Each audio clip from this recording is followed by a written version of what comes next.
Hello.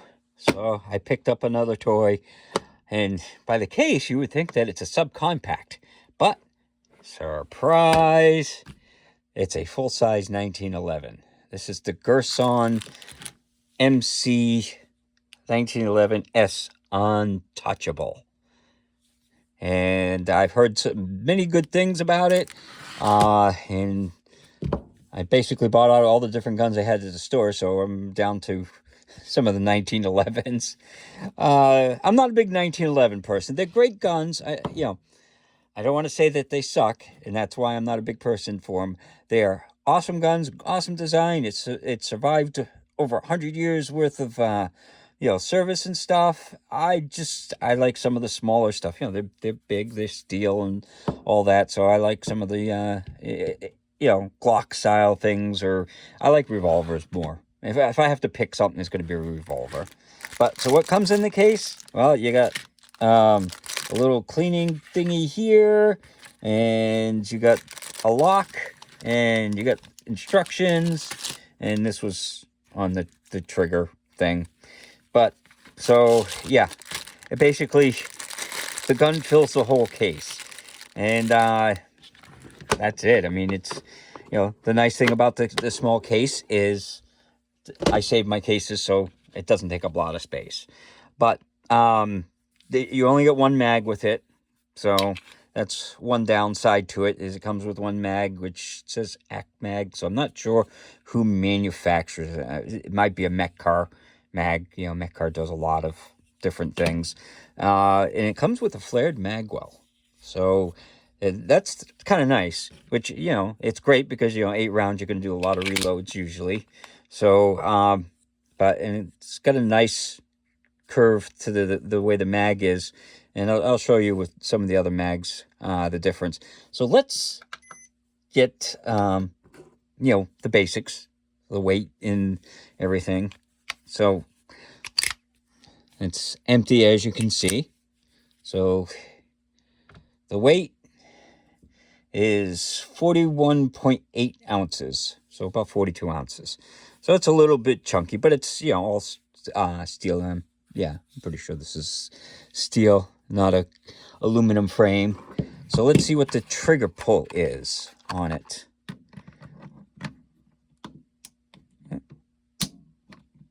So I got 5 pounds, which is pretty good. I mean, most 1911s is like 4 pounds, 4 pounds. So, and it's got the AMI safety. So if you carry it cocked and locked, it's a left-handed, right-handed. So it's only, in a typical 1911, it's only, on one side, and there's no slide release on the other side. But if you're getting a 1911, that you know that. The sights on it is a typical 3-dot sight, which I'm not big on 3-dot sights, but, a lot of people like them. I like some of the other varieties of sights. The hand grip, it's, kind of smooth, but it's got this hexagonal shape to it, the little pattern. So it holds pretty good in your hand. It doesn't slip and slide around. It's got a little bit of serration on the front. The back side, this feels like plastic. So not that it's a big deal, but it does feel like plastic on the back side. The rest feels like metal. I don't know if it's metal injection molded or if it's machined. Now the reason why I say that, the cost on this, I paid $4.25 for it. So for $4.25, I got an all metal 1911. And it's hard to go wrong with that price. Because if it's not the greatest, well, it's only $4.25. And 1911s, they usually go well into the $1,000, $800,000 range and stuff. But it's made by Girsan, which is made in Turkey. So I mean, that's kind of one of those things. Is the Turkish make a lot of guns, and all the ones that I got from them are great. I got the Girsan, high power clone, and that worked great. So I figured I'd go with the 1911. So yeah. So that's like all the basics and stuff. It's got front serrations, rear serrations, and everything. The spring is pretty stiff on it, but now the mags, like I said, I was going to show you the mags. So this is what came with it. Now, I got a few other mags. Now, this is the Kimber mags, which they're okay. But one thing, it sticks out in the front like that. So that, I was kind of like, eh. Now, these, I paid $8 for these, and they're Korean mags. And they actually work really good. And it's got the same front. So this may be a Korean mag. I don't know for sure, but you know, you look at it, it's very similar. I mean, and this is another one. This is a stainless version of it, but you look at the shape and everything and all that, other than the stampings being a little bit different, everything about it's the same. And again, this is got the same front. So I bought a bunch of these because at $8, I was like, yeah, you know, can't go wrong with that. So I've actually got like 4 of them or something like that. I'll probably buy more now that I got another 1911. You know, I have a Taurus 1911, and then I have a T-Sauce 1911 and 10 millimeter, and that was great. So let's take it out to the range and see how it shoots. Hello. So we're out here today with the Girsan MC 1911 S, and the Untouchable. And we're going to use the 45 ACP. We're going to use the 230 grain jacketed full metal jacket from Perfecta. We're going to try with the factory mag first, and then I got a couple different mags. So let's see how it shoots.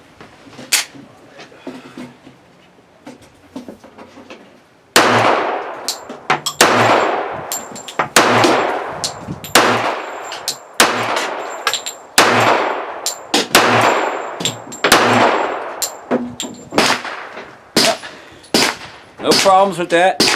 8 rounds go very fast. So this is a Kimber mag. We'll see how that works in it.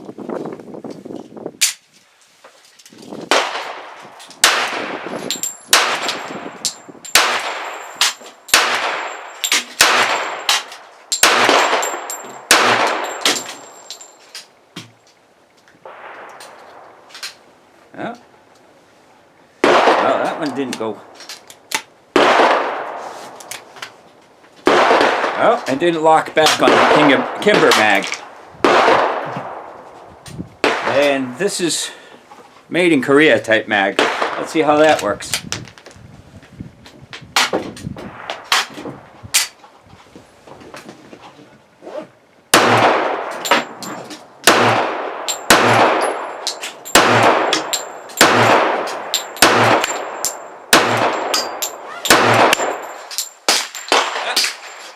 No problems with that one. So again, this is the Girsan MC 1911 S, the Untouchable. So out of the range, this was at 10 yards. This was all 4 of the mags. So I did okay. I was shooting a little bit low. I did have one little hiccup where I thought that the Kimber mag didn't lock it back, this one, but what ended up happening is it didn't go into battery, and then, you know, when I thought I was, you know, racking it for a new one, a live rounds fell out, so it didn't quite go into battery. Now the ammo I was using was the Perfecta, which is like pretty old, and it was the crappiest that, you know, basically Walmart sold, and it was just Target ammo that I used. So that could have something to do with it. But I did fire the round after, and it worked fine. So I don't know. I think it was just the ammo. So to take it apart, make sure it's empty. Take the mag out. I lock that in. I take this. This is a handy dandy tool that came with my Taurus. So I just go like that, and that comes out just like that, nice and easy. And then You unlock that, you slide it back, and hopefully this doesn't take too long. So you slide it till it lines up with the little notch, pull that out, pull that off. You got this little thing there. You take the bushing out, you know, typical 1911, and then that's how it comes apart. And then you put this back in to, you know, you put the bushing back in, turn it all the way around like that, put this back in. You got to make sure that this is kind of in that position, right like that. So when you put it in to put it back together, you can see where the pin is. Gotta make sure this is turned the right way too. It just flipped around on me. So basically you get it lined up, you put the pin in, you line up the little half circle. I don't know how well you can see it, but there's a little cutout that you line up with that, and basically you pop the pin in. Come on. Pop it in like that, slide that forward, and then this is where it gets a little tricky sometimes. So you put the spring back. Oh, this is where I lock it to put the safety on, so it locks it, and then you push the pin down, the little plunger down. This is where this tool comes in handy, because it allows you to compress it and turn it at the same time. And then that's it. See, that wasn't too bad. It's not a lot of fun if you're not used to it. I've done it enough times, and it still can be quite a bit of work. So, you know, that's the basic gun. And like I said, I only had one little hiccup, and I'm going to write that off as to I pulled the thing out of the box and shot it. I didn't, you know, I mean, I made sure that there was nothing like down the barrel or anything like that. But, you know, I mean, it's oily, as you can see. There's still a ton of oil on it and stuff. And that's just one of the things. So for one little failure out of the first 50 rounds, that's not bad. And like I said, it didn't go into battery, and that could be the, you know, the Perfecta ammo, which is really not the greatest ammo, but I still have some boxes, and I figured that would be something to just use to try it out. So if it fires that, then it fires most anything. But most 1911s can be kind of finicky. This one wasn't, and like I said, you know, I put 4 mags through it basically, and it functioned really good. So there's a little bit of serration too on the back there. Forgot to mention, it's got the nice hammer to it and the long beaver tail. So, you know, it's almost like a competition style gun. It's got all these little bells and whistles. So, for, like I said, $4.25 is what I paid for it. And, you know, I mean, this comes in the gray, but it was funny. Someone was at the range, exact same gun, black. I said that I had just picked it up, and he's like, "Oh, you did?" And he pulled one right out of the box, the factory box, and he's like, "Yeah, I got one just a little while ago too." And so, and he likes it. So, you know, for the cost, it's a great 1911. If you're not looking to get into, you know, like if you don't want to buy a Staccato or something like that, but you want a 1911, look at the Girsons. They're pretty good. And the T-Sauce is the same thing. I got the T-Sauce 10mm, and it works flawless. So I'm pretty sure they probably made it the same factory or something. It seems like the same quality. But hopefully you enjoyed the video, and hopefully you have a good day.